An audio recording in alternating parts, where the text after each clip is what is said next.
السلام عليكم ورحمة الله. اليوم جيتكم بهذه الوصفة الرائعة ديال الدروة الجمل. اللي ما كيعرفش الدروة الجمل هي هذه. غادي نوريكم واحد الوصفة مضادة للبرد، الصراحة افيكاس للبرد وكذلك المفاصل، الناس اللي كيعانيو من الالم المفاصل. خليكم معايا باش نوريكم الطريقة كيفاش غادي نوجدوا هاد الدروة الجمل بكل التفاصيل ديالها. حاجه كناخذوا الطرف ديال الدروه ونقطعوه قطع اللي يمكن لينا نحكوهم في الحكاكه بطريقه.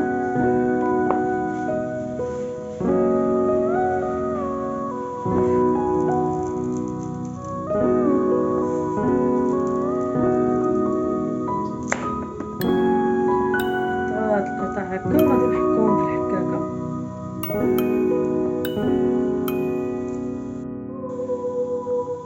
هما القطع من بعد ما قطعتهم قطع صغيره اللي نقدر نحكوهم في الحكاكه. دابا غنحكوهم في الحكاكه هاد الجهه هادي.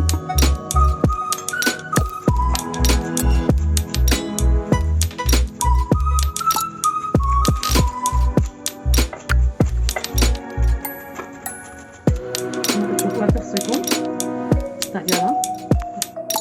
ها هي من بعد ما حكيتها دابا غادي نديرها في شي كاسرونه وغادي نديرها على عافيه مهيله، وغادي تشوفوا الطريقه كيفاش غادي ندوزها. ها هي وضعناها دابا في الكاسرونه وغادي نشعلوها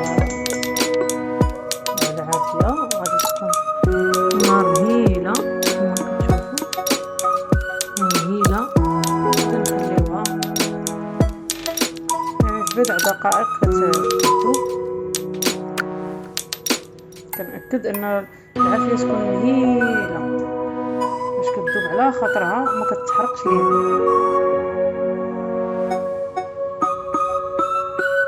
ها هي من بعد ما تقريبا 3 دقائق دغيا بدات كتذوب.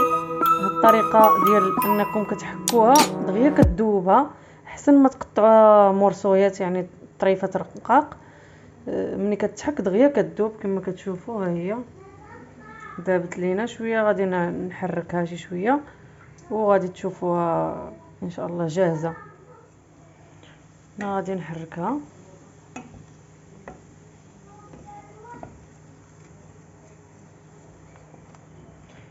تحاولوا تحركوها بشي حاجه خشبيه احسن من المعدن.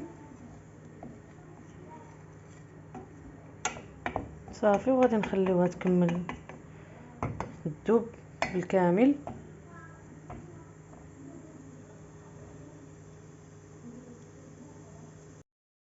ها هي من بعد ما ذابت بالكامل كيبقاو غير داك الجليدات، غادي نصفيوهم وغادي نوريكم المرحله النهائيه. دابا هنايا غنطفيو عليها البوطه ونخليوها هنا. من بعد ما طفينا عليها البوطه كما كتشوفوا راه كيترصى داك الخيوط وداك الشعيرات ديال الشحمه كترصى لتحت او ديال الدروه الجمل. هنا غادي نزيدو عليها 3 المكونات اللي هما فليو مطحون والزنجبيل او السكينجبير. يمكن لكم تعوضوا الزنجبيل اللي هو هكا غبره بالزنجبيل اللي هو خضر، يعني يكون مازال خضر كتحكوه وتعوضوه بهذا الزنجبيل هذا اللي هو غبره.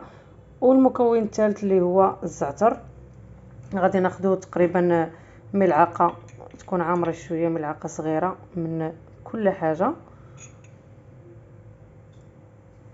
وغنديروها فوق هذه باش كتشوفوا كيفاش كتفاعل. هي محده سخونه باش داك المذاق ديال هاد الاعشاب كيطلق فيها.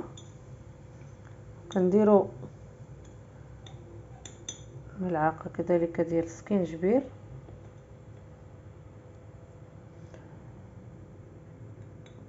ملعقه ديال الزعتر.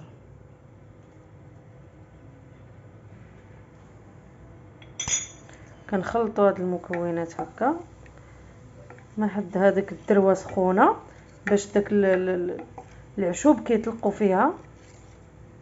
هاد الدروه الصراحه غزاله بزاف يعني، ومكون طبيعي وانتم كتعرفوا يعني شحال ديال الفوائد كاينين في اللحم ديال الجمل او في الدروه الجمل اللي ما كيعرفاش، راه هي هذيك اللي كتكون في الظهر ديال الجمل، عندها بزاف ديال المنافع بالنسبه للذات، بالنسبه للحساسيه، بالنسبه للناس اللي كتعاني من الحريق ديال المفاصل، راه زوينه بزاف.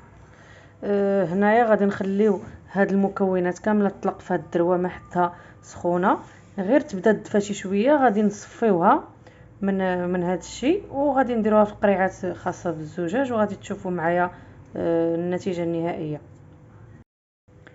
هانتوما كما كتلاحظوا من بعد ما خليتها تقريبا واحد 10 دقائق بداك المكونات اللي زدت ليها او المنسمات العشب، دابا غادي نصفيوها ديريكت في القرعه.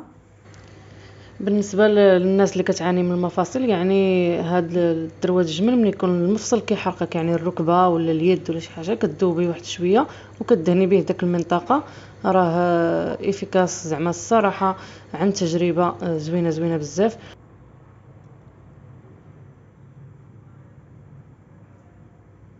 جربوها ما غاديش تندموا، هاد الوصفه راه رائعه، وهي وصفه صحراويه 100%. يعني الناس ديال الصحراء المناطق الجنوبيه كامله كيستعملوها بزاف، بالحكم كاين تما يعني الجمل ولحم الجمل بزاف. هذا هو الدواء ديالهم، ديال السعال، ديال دواء المفاصل، ديال اي حاجه متعلقه بالبرد، هذا هو الدواء ديالهم. كما كتشوفوا هنا ملي غادي تبرد راه غادي تولي بيضاء بالكامل.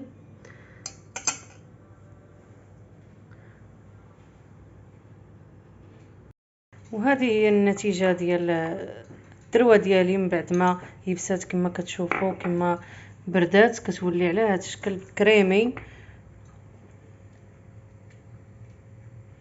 كما كتشوفوا كتولي بيضاء، اللون ديالها ابيض.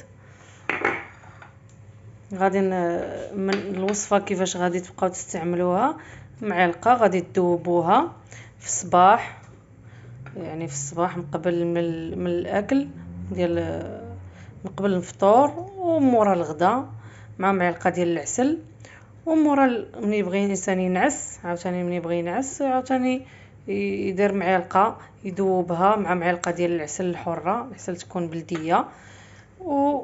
وراه الدواء غزال الصراحه، الناس الحساسيه، الناس ديال هادو نزلات البرد، الرواح، حتى العيالات الحاملات اللي ما كيتعذر عليهم انهم يشربوا يعني الدواء في الوقيته اللي كيكونوا حاملين.